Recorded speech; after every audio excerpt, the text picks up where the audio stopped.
नमस्कार शिक्षक साथियों, एक बार फिर से स्वागत है आपका चैनल चर्चा विथ में। साथियों, नवोदय विद्यालय में चयन की प्रक्रिया और फीस इत्यादि कुछ ऐसे प्रश्न हैं जो एक अभिभावक के रूप में, एक शिक्षक के रूप में और एक विद्यार्थी के रूप में कहीं ना कहीं आपके भी दिमाग में कन्फ्यूजन की स्थिति बनी रहती है कि क्या नवोदय में फीस लगती है या नवोदय में चयन कैसे होता है, चयन की प्रक्रिया क्या है। ठीक है, तो ये सारे बिंदु कहीं ना कहीं जो कन्फ्यूजन की स्थिति बनाए रहते हैं। तो आज इस वीडियो में हम उन्हीं सारे कन्फ्यूजनों को दूर करेंगे और ये जानेंगे कि नवोदय में फीस कितनी लगती है, उसकी चयन की प्रक्रिया क्या है और उसको उस विद्यालय में सुविधाएं कौन कौन सी मिलती हैं, परीक्षा कैसे होती है। इन्हीं सारे बिंदुओं के साथ हम इस वीडियो में नवोदय विद्यालय के संबंध में विस्तृत चर्चा करेंगे। तो आइए वीडियो को शुरू करते हैं। ठीक है, जवाहर नवोदय विद्यालय के विषय में सबसे पहला जो प्रश्न आपके दिमाग में आता होगा कि जो जवाहर नवोदय विद्यालय है अथवा जिसको नवोदय विद्यालय के रूप में भी हम जानते हैं,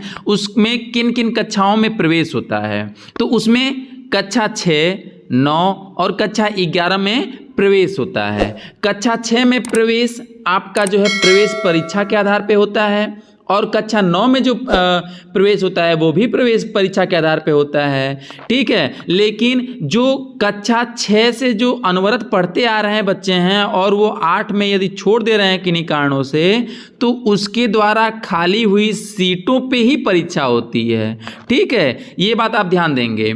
और जो कक्षा 11 में प्रवेश होता है उसमें विशेषकर कक्षा 10वीं के मार्क को यानी कि नंबर को देखा जाता है और उसके आधार पे क्या होता है, चयन होता है। तो नवोदय विद्यालय में किन किन कक्षाओं में चयन होता है, इस पे हमने इसका कन्फ्यूजन आप दूर कर लिए होंगे। अब फॉर्म भरने की क्या प्रक्रिया होती है, तो फॉर्म भरने की जो प्रक्रिया होती है वह ऑनलाइन होती है, लेकिन इसमें कुछ ऐसे प्रक्रियाएं और ध्यान देने वाले बिंदु होते हैं जिसको आपको विशेष ध्यान देने की जरूरत है। इसके लिए जो नवोदय विद्यालय की अधिकृत साइट है, जो navodaya.gov.in, इस पे आपको क्या करना होता है, क्लिक करने के बाद कुछ जानकारियां देने के बाद जिस बच्चे का आप एडमिशन करना चाहते हैं या परीक्षा दिलवाना चाहते हैं, प्रवेश परीक्षा जिसकी भरना चाहते हैं, उसका फोटो, हस्ताक्षर यानी साइन, अभिभावक के हस्ताक्षर,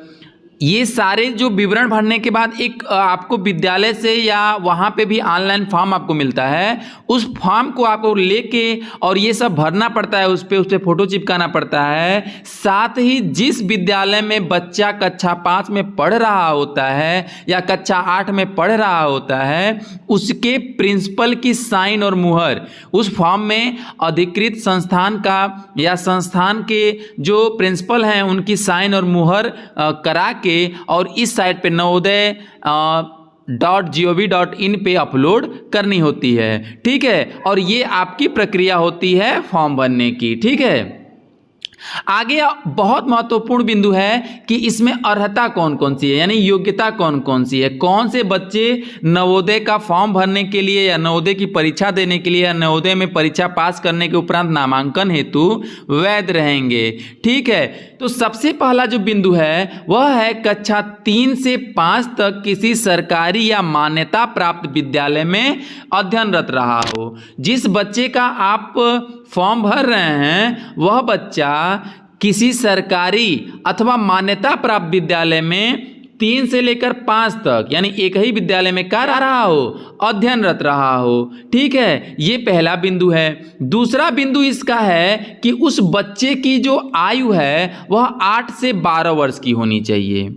8 वर्ष से 12 वर्ष के मध्य की आयु होनी चाहिए। ठीक है, जैसे कि यदि हम पिछले साल जो इसका फॉर्म आया था अगर उस पर हम चर्चा करें, यानी कि जो 2021 में फॉर्म आया था, तो उसमें इसने जो मांगा था वह 1 मई 2008 से लेकर 30 अप्रैल 2012 के मध्य बच्चे का जन्म हुआ हो। अगला बिंदु इसमें है कि जो बच्चे का आप फॉर्म भर रहे हैं कक्षा 5 में अध्ययनरत जनपद के ही एनवीएस में यानी नवोदय विद्यालय में क्या होगा, आवेदन हेतु वह बच्चा अर्ह होगा, योग्य होगा। जो कक्षा 5 में जिस जनपद में बच्चा पढ़ रहा होगा उसी जनपद के एनवीएस यानी नवोदय विद्यालय समिति में उस बच्चे का नामांकन होगा, एडमिशन होगा परीक्षा पास करने के उपरांत। अगला बिंदु आता है कि जो परीक्षा होती है वह कैसे होती है। तो जो ये परीक्षा होती है वह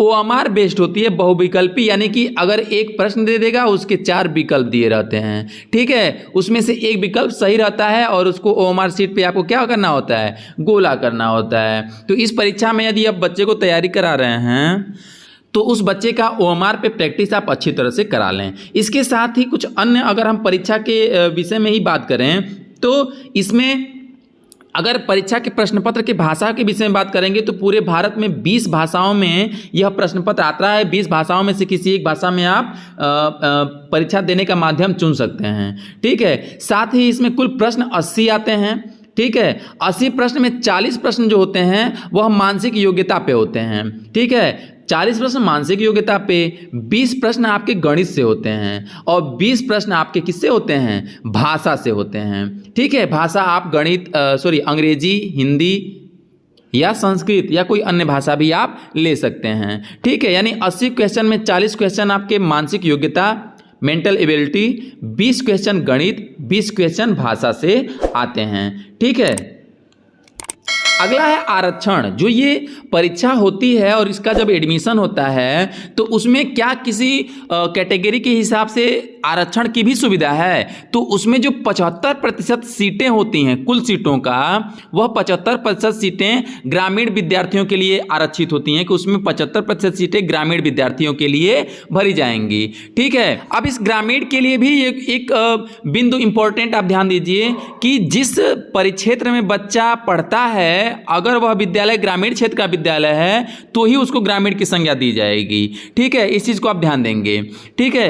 अगला है SC ST के लिए भी क्या आरक्षण की व्यवस्था होती है। तो हाँ, SC ST के लिए आरक्षण उनके कैटेगरी के अनुसार आरक्षण मिलता है। कुल सीटों का 27 सीट जो है वह बालिकाओं हेतु आरक्षित रहता है, यानी कि कुल सीटें, जैसा कि एक संस्थान में 80 सीटें होती हैं तो उसमें 27 सीटें जो हैं बालिकाओं हेतु आरक्षित रहती हैं। 3% सीटें जो हैं दिव्यांग अथवा विकलांगों के लिए होती हैं, ठीक है। ये बात फिर से आप ध्यान दे लेंगे, यानी कि नवोदय विद्यालय का जो संस्थान होता है उसमें 80 छात्रों के लिए ही परीक्षा कराई जाती है। कुल 80 छात्रों का बैच होता है, ठीक है। तो उसमें से 27 सीटें महिलाओं के लिए, 75% सीटें ग्रामीण के लिए, 3% सीटें दिव्यांगों के लिए और SC ST का उनकी कैटेगरी के अनुसार आरक्षण मिलता है, ठीक है।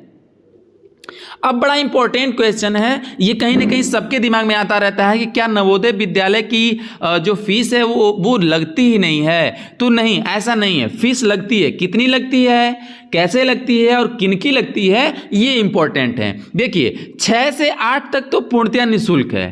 कक्षा 6 से लेकर 8 तक बालक बालिका, SC ST OBC जनरल सबकी फ्री है, ठीक है। और 8 के बाद लड़कियों की, ST की, SC के स्टूडेंट की और BPL कार्ड धारकों के विद्यार्थियों की क्या है, निःशुल्क है। 8 के बाद जो फीस लगनी है, 6 से 8 तक किसी की फीस नहीं लगेगी।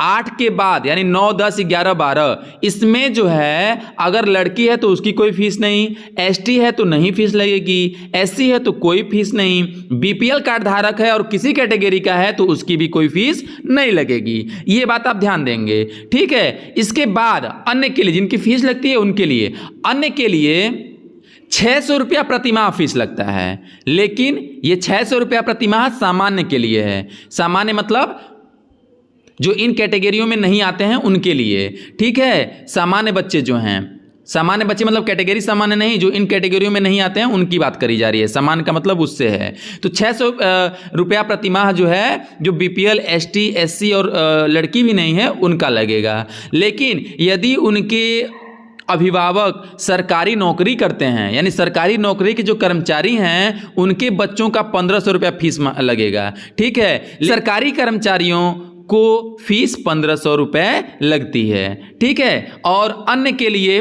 600 रुपया प्रति माह, जो इन ऊपर के कैटेगरियों में नहीं आते हैं। तो ये चीज़ ध्यान दे लेंगे कि जो फीस है वो लगती है, लेकिन किन के लिए लगती है वह आपका कन्फ्यूजन दूर हो गया होगा। ठीक है, आगे देखिए,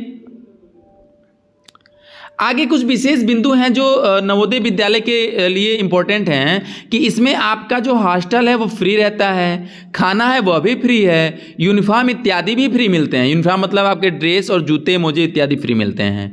इसकी शिक्षा गुणवत्तापूर्ण शिक्षा है, यानी कि इसमें जो एजुकेशन की व्यवस्था है वह बहुत ही अच्छी व्यवस्था है, इसीलिए इसमें परीक्षा होती है और बहुत ही अधिक संख्या में बच्चे इसमें प्रतिभाग करते हैं। ठीक है, साथ ही इसमें कुछ कला, खेल, संस्कृत इत्यादि के कल्चरल प्रोग्राम भी इसमें बच्चों के लिए आयोजित किए जाते हैं। ठीक है, तो ऐसे ही अन्य बहुत सी बिंदु नवोदय विद्यालय में आपको कल्चरल प्रोग्राम या अन्य विविध कार्यक्रम के माध्यम से बताए जाते हैं, समझाए जाते हैं, सिखाए जाते हैं। साथ ही इनकी जो गुणवत्तापूर्ण शिक्षा है उसका तो कोई जवाब ही नहीं है। ठीक है, तो इस वीडियो में हमने देखा कि नवोदय विद्यालय की जो पूरी चयन प्रक्रिया है वह कैसे है, कौन कौन इसमें भरने के लिए अर्ह होते हैं, साथ ही इसकी पूरी व्यवस्था और फीस, जो इम्पोर्टेंट बिंदु रहता है कि नवोदय विद्यालय में फीस लगती है या नहीं लगती है, इन सारे बिंदुओं पे हमने इस पे विस्तृत चर्चा करी। उम्मीद है कि आपको नवोदय विद्यालय के संबंध में, प्रक्रिया के या अन्य किसी बिंदु में जो कन्फ्यूजन रहा होगा वो दूर हो गया होगा। यदि इसके बाद भी कोई क्वेश्चन आपके दिमाग में आता है तो कमेंट करके जरूर बताएं, उसका हम समाधान करने का प्रयास करेंगे। मिलते हैं अगले वीडियो में, तब तक के लिए नमस्कार शिक्षक साथियों।